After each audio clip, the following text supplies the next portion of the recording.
Now, we talked about some of the fundamentals with respect to economics and why understanding these things are very, very important to understanding the markets. And one other thing that I want to talk about is interest rates.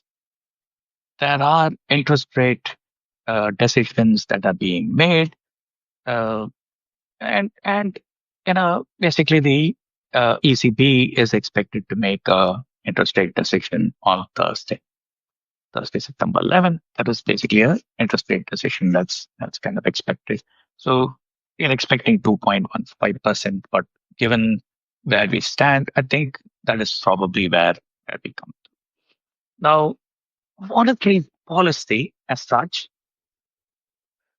though there is a lot of noise around it, I think it's a very ineffective policy instrument. The reason why I say that is when there is a certain interest rate decision, the way it transmits through the economy, and then by the time there is an actual impact, sometimes it is 3 quarters, 4 quarters, sometimes even more than that. What I've seen in the past is when interest rates were kept low, it did take all the way up to about 6 quarters for the real impact to show in the economy. And there are also some perverse incentives to monetary policy.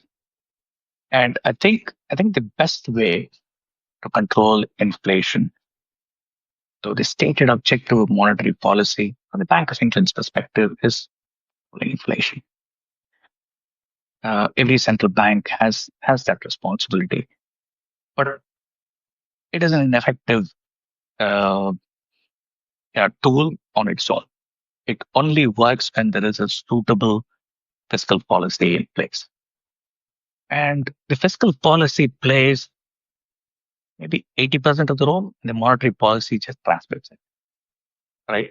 So you cannot just depend. But unfortunately, what happens is a lot of the market sentiment and uh, the market commentary is driven by the monetary policy statement.